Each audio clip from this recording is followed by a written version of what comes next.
tetapi mereka berjaya mempertingkatkan pelaburan mereka kerana ada conducive environment yang disediakan. Yang ini berlaku, maka saya harap tambah baik cara kita melayan rakyat di dalam kita nak mengembangkan atau membangunkan. Prima Cerating sepatutnya siap pada tahun 2020. Hari ini jadi hutan balik. Pengawasan saya ada 5 sungai, muara sungai yang telah cetek. Nelayan terpaksa bersabung nyawa untuk nak pergi ke laut.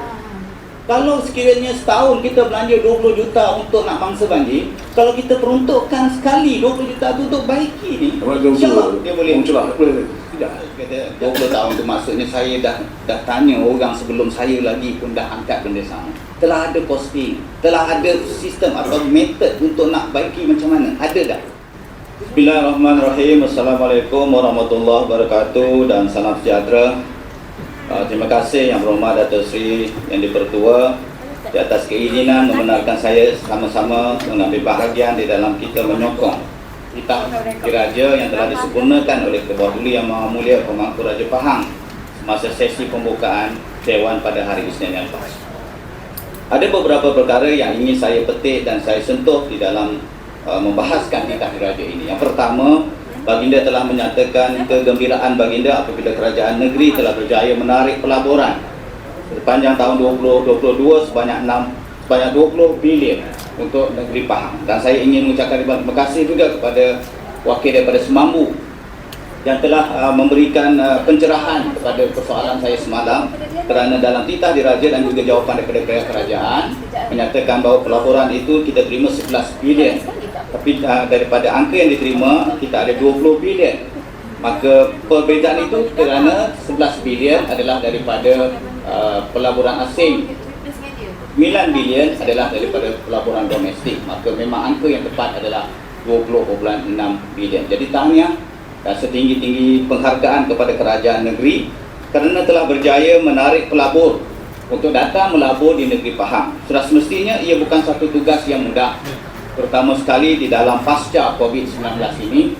Setiap daripada negeri bersaing untuk mendapatkan pelabur dan juga untuk nak meningkatkan dan memacu pergerakan ekonomi negeri masing-masing.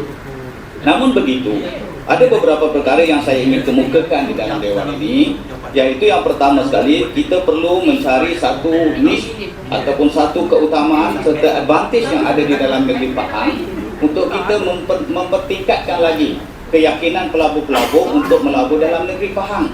Dan kita perlu seiring dengan negeri-negeri maju dalam negara ini yang ada pada hari ini.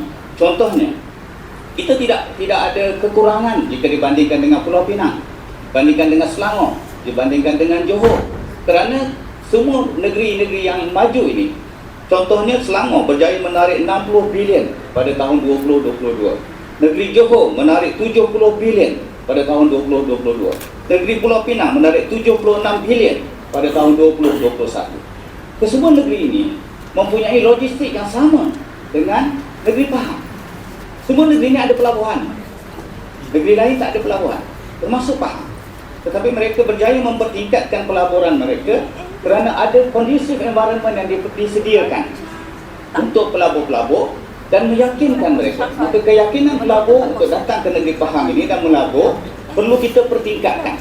Justru itu, tindakan kerajaan persekutuan yang menarik lesen pemprosesan daripada kilang Liners itu dikhawatiri akan menjejaskan keyakinan pelabur untuk datang melabur ke negeri Pahang.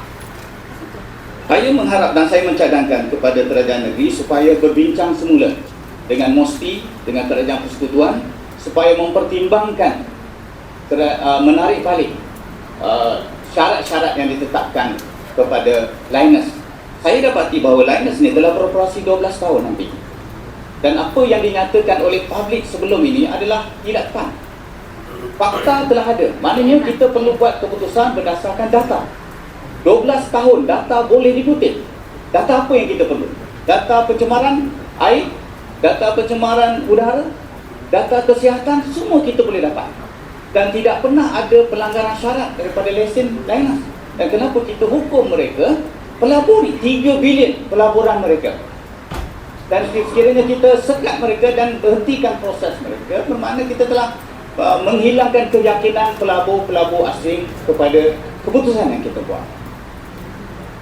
Yang kedua, Yang Ketua, kita juga mengharapkan bahawa hasil yang diberikan kepada kawasan-kawasan industri ini, saya sokong cadangan daripada Yang Berhormat Ceka supaya dikembalikan certain percentage dengan izin. Beberapa peratus kutipan hasil daripada kawasan industri yang telah kita wartakan ini. Pekan ada otomotif, di Gebeng kita ada industri kimia dan petrokimia, dan di kawasan-kawasan lain. Semua ini menyumbang besar. Dan namun kawasan industri yang ada ini, infrastrukturnya amat menyedihkan. Kawasan saya contohnya, kawasan perindustrian Gebeng, daripada Sempadan ke Mamat sehinggalah ke Bandar Kuantan, adalah kawasan yang mempunyai loading yang berat. Nilaian lalu lintas, pelbagai muatan tidak kurang daripada 100 tan satu kontainer lalu kawasan ini. Maka loading dia tak sama dengan kawasan di Nipis, tak sama, beban dia tak sama. Maka kerosakan dia akan jadi lebih cepat, kerosakan dia akan jadi lebih teruk. Dan dalam masa yang sama, jalan yang sama digunakan oleh orang awam.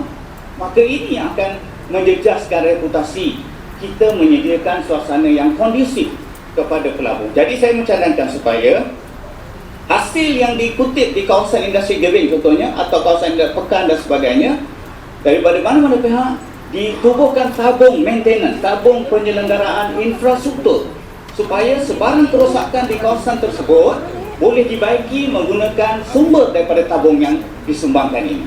Tidak perlu kita tahu jalan ini jalan persekutuan, kita kena mohon dana daripada persekutuan. Kerajaan negeri tak boleh nak buat sebab ini jalan persekutuan. Tapi kalau kita ada tabung penyelenggaraan untuk infrastruktur, jalan raya ke, elektrik ke, air ke dan sebagainya, maka kita gunakan tabung ini untuk membaik pulih sebarang kerosakan yang berlaku di kawasan yang loading berat ini. Dan betul, sama juga saya menyambut baik usaha-usaha kerajaan dan ceritanya di dalam membangun dan memacu perkembangan ekonomi negeri Pahang. Projek ECRL sedang pesat, sedang bergerak sekarang. Kawasan saya terlibat. Namun apa yang saya perlu berikan cadangan dan juga penambahbaikan di dalam perkara ini adalah layanan.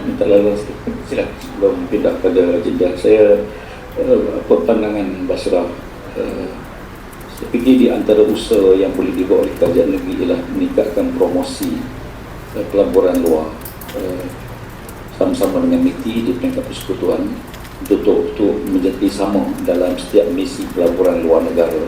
Saya fikir ini antara mekanisme, sebab mungkin banyak tempat, banyak pelabur luar yang tidak mengetahui kemudahan yang kita ada di Pahang, dan dengan cara kita bersama dengan misi tersebut, saya fikir kita boleh meningkatkan daya tarikan kepada pelabur-pelabur luar. Ini pandangan. Saya sokong pandangan diberikan oleh Yang Berhormat Ceka, dan saya harap supaya ianya diberikan pertimbangan dan dimasukkan dalam. Betul, yang betul. Nama Datuk Seri Abdul hanya untuk sedikitnya penjelasan, pencerahan. Sebenarnya usaha dari masa semasa sebenarnya kerajaan negeri daripada dulu lagi memang ada menyertai permission dan izin misi pelaburan yang terajui oleh MITI dengan pelibatan MIDA dan juga Matrik. Ini memang kita buat. Pada masa yang sama, misi pelaburan ini juga dilaksanakan oleh Yang Berhormat Yusri dengan mengutui rombongan pelaburan ke Singapura, Thailand dan juga ke Eropah. Dan juga begitu juga dengan wakil-wakil kerajaan masing-masing juga melaksanakan usaha menarik pelaburan, dan ini telah pun membuahkan hasil lah, insyaAllah. Jadi hanya untuk penjelasan, macam saya mohon supaya penjelasan ini tidak menampakkan seolah-olah kerajaan ini tidak mengambil inisiatif atau tidak melibatkan diri dalam misi pelaburan. Tapi sebagaimana yang kita sedia maklum tadi, Yang Amat daripada Basrah maklumkan, saya contohnya Selangor, Johor, Pulau Pinang, mereka mempunyai advantage yang berbeza. Macam orang main golf lah, I'm not a golfer dengan izin, saya bukan golfer, tapi handicap lain-lain kedudukan kita. So kita kena fikirkan yang terbaik, contohnya. Jadi terima kasih lah. Terima kasih.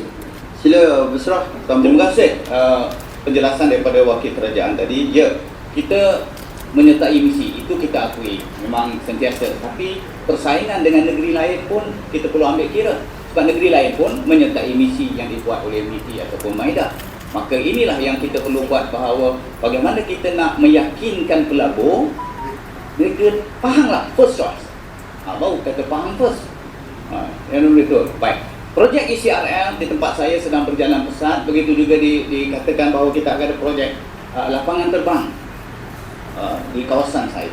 Saya ucap terima kasih di atas usaha ini untuk memajukan dan juga memberikan limpahan nikmat kepada rakyat. Namun projek yang dijadangkan ini perlu tidak memberikan ganggu buat ataupun perlulah dilaksanakan secara baik. Ada beberapa isu yang perlu kita halusi dan perlu kita tangani dengan baik. ECRL contohnya, saya dihubungi oleh beberapa orang penduduk di kawasan saya di Kampung Kubang Ikan Cendor, melibatkan 20 keluarga yang tanah mereka kena ambil sebab projek ECRL. Tapi yang malangnya, tidak ada satu pihak pun daripada kerajaan yang datang berjumpa dengan penduduk beritahu benda ni, yang tanah mereka kena ambil. Yang datang dan jumpa adalah pihak konsultan. Bagaimana pihak konsultan boleh datang jumpa padahal pengurusi JKK pun tak tahu, Tok Penghulu pun tak tahu. Maka ini yang kelemahan yang kita perlu urus dengan baik. Maka bila orang ketiga, pihak ketiga datang beritahu bahawa pakcik, tanah pakcik nak kena ambil ni, rumah ni kena roboh dah ni, laluan ni. Terkejutlah orang kampung, datang jumpa saya, YB, saya nak duduk mana? Menangis. Ya, sudah pasti dia duduk situ 40 tahun, anak cucu. Tapi tiba-tiba tanah kena ambil tanpa sebarang makluman daripada pihak kerajaan. Yang datang beritahu adalah pihak konsultan yang minta supaya dia diambil, supaya jadi konsultan bagi pihak penduduk. Yang ini berlaku, maka saya harap tambah baik cara kita melayan rakyat di dalam kita nak mengembangkan atau membangunkan. Mereka yang telah duduk, yang ada geran, sudah ada 10 keluarga. Yang tak ada geran, ada 10 keluarga. Yang tak ada geran ni pula lagi sedih kerana dimaklumkan pihak ECRL tak akan bayar. Mereka dah duduk situ. Mereka ni duduk situ hanya untuk tapak rumah. Yang berhormat, betul. Ada 2 minit lagi. Yang berhormat, telah banyak ada betul. Tak mau masuk. Boleh. Ada masalah. Boleh, saya benar kat tu. Negeri kita ni bukan menanamkan impor. Saya nak pastikan bahawa ada prosedur, ada tata cara dan ada engagement. Semua saya tidak dapat mengatakan. Allah akan jawab dalam perhubungan. Tidak mungkin kerjaan boleh ambil begitu saja tanpa berjumpa dengan pemilik tanah. Saya rasa mungkin ada miscommunication, kekeliruan, ataupun mungkin ada bisikan-bisikan yang negatif yang akan berlaku. InsyaAllah saya akan jawab dengan pengai yang Allah. Terima kasih Rasul. Terima kasih Yang Berhormat. Saya harap dapat diberikan sedikit pertimbangan sebelum sebarang tindakan. Sebab ada sebahagiannya, Yang Berhormat, untuk makluman Dewan, sebahagiannya bila konsultan datang, pakcik kena pindah, kena cari rumah sewa. Terpaksa pindah, cari dah rumah sewa. Benda ni kita tak tahu kepala ekor lagi ni. Jadi saya harap cara kita melayan, berkomunikasi dengan rakyat perlu diperbaiki, perlu ditambah baik supaya tidak timbul persepsi-persepsi negatif atau dibatu apikan oleh pihak-pihak lain. Jadi itu yang pertama. Yang kedua, saya juga ingin menyentuh Tita Diraja tentang perumahan. Saya ucap tahniah, syabas Kerajaan Negeri Pahang, cemerlang di dalam usaha untuk nak memberi rumah mampu milik kepada rakyat. Banyak projek, rumah prima, ada rumah makmur, ada RRP, ada macam projek. Ini adalah merupakan usaha yang perlu kita berikan sokongan, dan Tita Diraja juga minta supaya ditambahkan lagi. Saya sokong supaya kita menambahkan.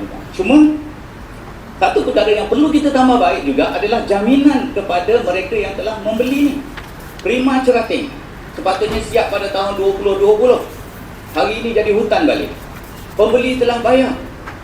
Sebahagian mereka kena keluar RM15,000, 10%, 150, RM15,000. Tapi sampai sekarang rumah tak ada. Bila datang jumpa pemaju lagi dah, 2 kontraktor dah lari. Bila pembeli datang jumpa bahagian perumahan kata kena runding dengan pemaju.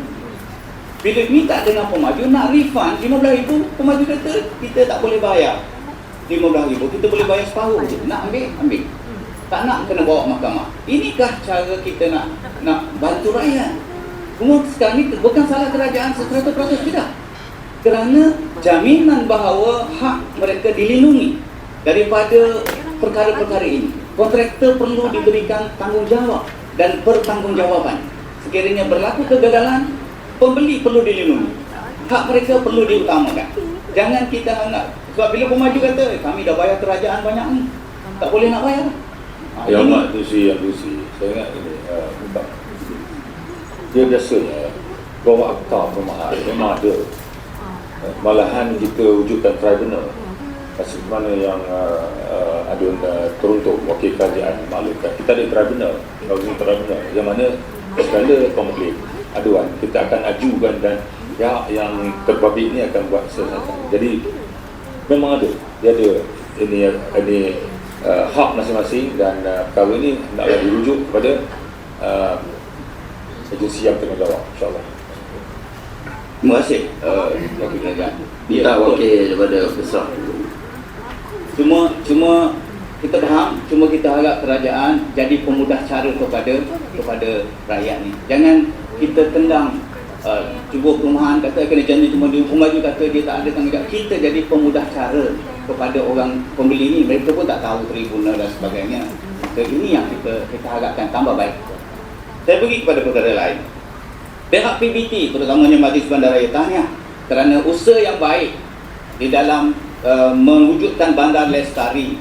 Banyak usaha-usaha telah dibuat oleh pihak Majlis Bandaraya Kuantan untuk mengindahkan Bandar Kuantan, mencantikkan landscape kawasan-kawasan. Minta gulung ya Mak? Ya. Hampir nak gulung ni sekejap. Banyak ni kita ganggu sikit. Betul. Maka tanam pokok supaya ada cantik dan sebagainya. Cuma yang perlu ditambah baik adalah maintenance pokok tu. Kadang-kadang pokok ni sampai nak lebah lah. Dan satu kes di kawasan saya 19 Januari 2023, kawasan taman permainan, pokok tumbang ribut, 4 budak mati seorang, patah tangan seorang, 6 butir kereta, 6 buah kereta rosak. Tidak ada wakil daripada Majlis Bandaraya datang jumpa mangsa ni. Yang ada malam tu masa nak kebumikan mangsa ada bagi duit RM500. Lepas tu tak datang langsung. 19 Januari 2023. Saya cuba hubungi Majlis Bandaraya nak jumpa supaya apa sebenarnya yang boleh dibantu mereka ni. Kereta baru beli di bantar bengkel kos RM15,000. Nampak tu. Jadi maksud saya pokok tu kalau dah tanam tu cantik.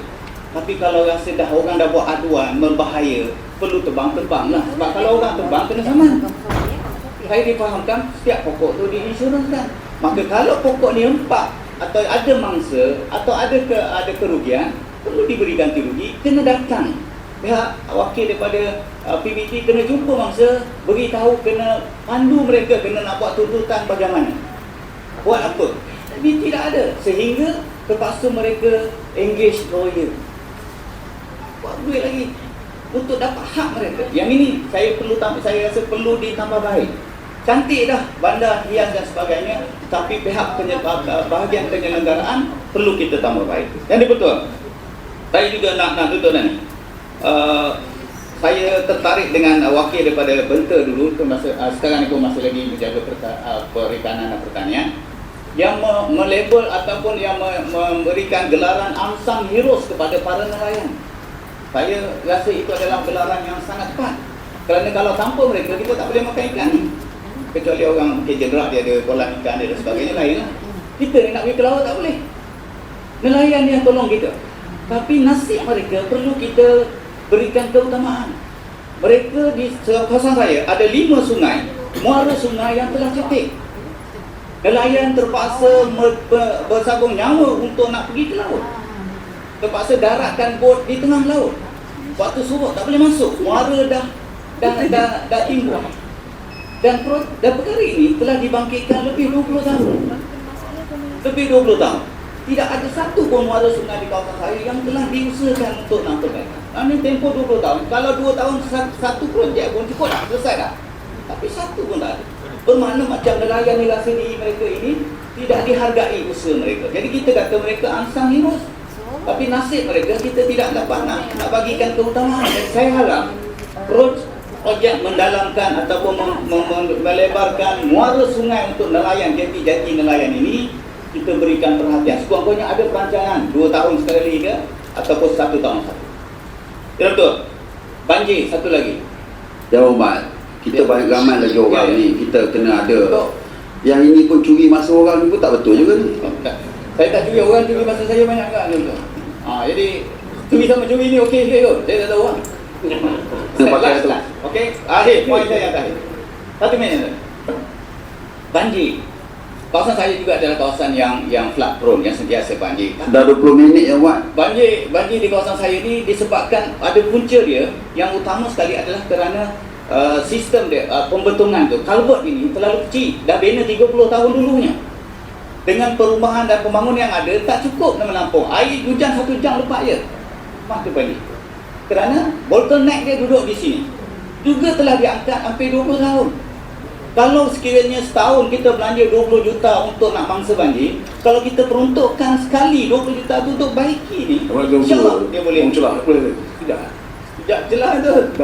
Tak, saya nak tanya juga sebab saya ada isu yang sama ke Wang ni. Nak tanya. Orang duduk tak? Boleh. Berhasil. Tak. Ada Busrah. Boleh. Untuk Saya cakap lah sebab tu berdiri tu. saya dengar kata daripada Adun Busrah 20 tahun. Tapi saya nak tanya Wakil Busrah, pernah tak minta dengan JPS untuk sediakan kajian ataupun bajet berapa untuk mendalamkan sungai itu ataupun macam mana? Silakan. Patut bagi tahu lah pada menteri dulu. Dah pernah. Kita bukan setakat menteri. Saya kata 20 tahun tu maksudnya saya dah tanya orang sebelum saya lagi pun dah angkat benda sama. Telah ada costing, telah ada sistem atau method untuk nak baiki macam mana. Ada dah. Cuma duit dia tak ada. Nak turunkan duit ni. Itu maksud saya kos tu berapa tu? Ada dah. Nak tahu sebab Memang besar. Saya fikir macam Sungai Ndau di tempat saya tu 55 juta. Tengok di 20 tahun juga luang. Kos tu tinggi. Jadi saya nak tahu juga kos yang di Besarah tu berapa luang. Tak apa, kita nak minta berserah gulung nak. Kita ramai lagi nak ucap. Saya nak gulung lah ni. Banjir itu tadi. Cuma kalau boleh kita peruntukkan untuk katalah untuk 1 tahun punya kos kita bantu banjir ini, kita perbaiki sistem ni. Oh mak, jadi sila gulung, tolong. Cuma satu lagi, bantuan mangsa banjir.